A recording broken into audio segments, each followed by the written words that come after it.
Donc, revenons ici dans la section du mixer. Nous avons ici External Input Volume. Ça permet de faire entrer un signal sonore externe directement dans le Millimoog.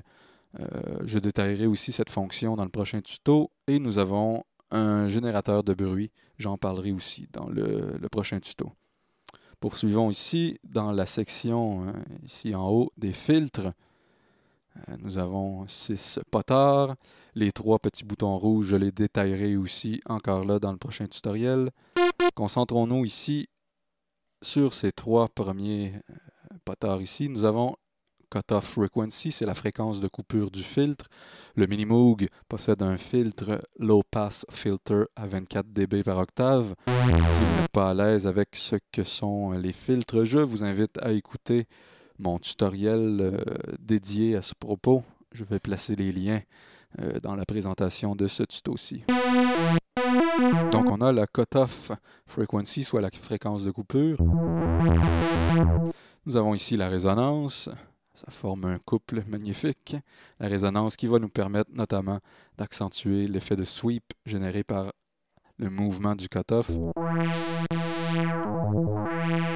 Plus la résonance ici va être élevée, plus le sweep va être entendu. Si bien qu'il faut faire attention, car les potards, car les filtres peuvent être utilisés en tant qu'auto-oscillation. J'expliquerai ceci aussi dans le prochain tutoriel. Nous avons ici le potard Amount of Contour, c'est ni plus ni moins que le potard qui va donner du gain à notre enveloppe de filtre. On va traiter de ça immédiatement. Donc, on a ici 3 autres potards, soit Attack Time, Decay Time, Sustain Level. C'est avec ces 3 potards que l'on va générer l'enveloppe de filtre. Ici, notre bouton qui donne du gain à notre enveloppe de filtre. Donc, autrement dit, je viens d'ajouter un peu de decay dans notre enveloppe de filtre. Plus je donne du gain, plus ça devient apparent. On reste par exemple à une valeur moyenne ici pour traiter du decay time ici. Donc complètement fermé. Si je l'ouvre un peu, on voit que dès que j'attaque le son, la fréquence de coupure du filtre n'est pas la même que celle située ici, soit à peu près 1000 Hz. Autrement dit, la fréquence de coupure est davantage ouverte en fait au moment où j'attaque mon son.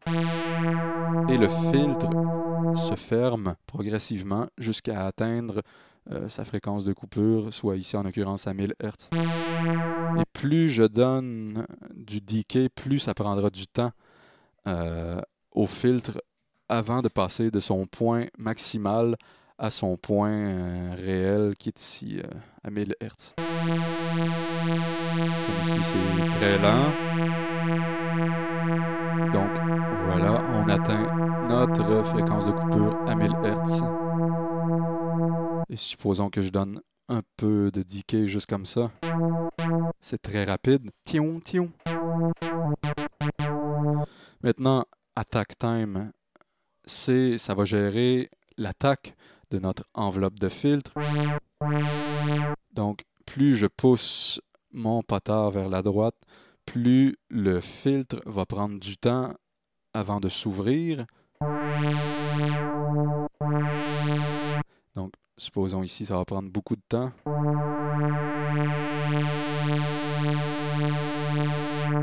Voilà, il se referme évidemment en fonction du decay. Et maintenant, le sustain, c'est les fréquences.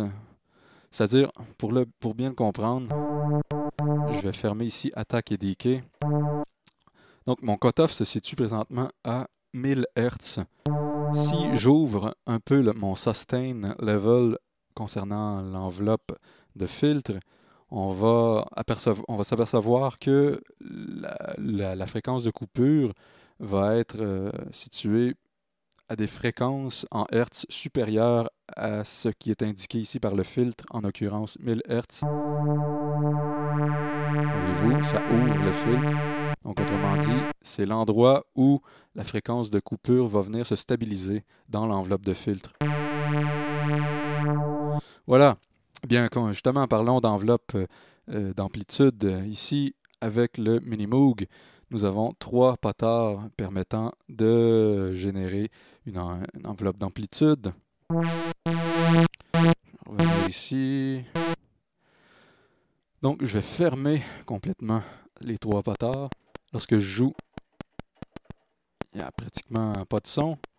Pourquoi? Parce que j'ai pas de sustain ou de decay ou d'attaque en ce moment. Donc, je vais donner un petit peu de sustain.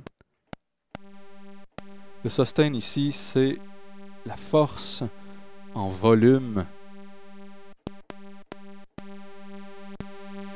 La force en volume de mon enveloppe d'amplitude.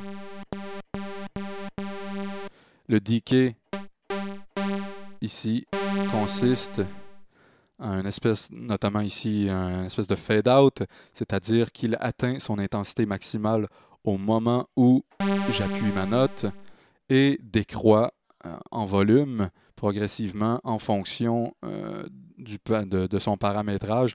Donc, si je mets le decay très bas ici, le volume descend très rapidement. Et si je donne du decay, le volume descendra beaucoup plus lentement jusqu'à atteindre l'intensité 0. Pourquoi 0? Parce que j'ai pas de sustain ici. Si j'avais du sustain, le son se serait stabilisé à l'endroit où le sustain est paramétré. Voilà, comme ça ici. Et l'attaque, ben, c'est simplement l'attaque du son. Donc, on a une espèce de fade-in. On part d'une intensité 0 jusqu'à atteindre une intensité maximale. Voilà. Et finalement, ben, la dernière section, c'est simplement le volume. Oups, je vais mettre un peu de sustain. Voilà, un accordeur pour accorder nos oscillateurs. Évidemment, vu que c'est une version logicielle, les oscillateurs sont toujours accordés. Ou on peut accorder notre voix aussi. Ok, je suis très drôle, merci de rire. Vous m'enverrez des chèques concernant mon humour ravageur. Donc, ben, à la prochaine pour un second tuto plus détaillé sur certaines fonctions du Minimoog d'Arturia. Ciao!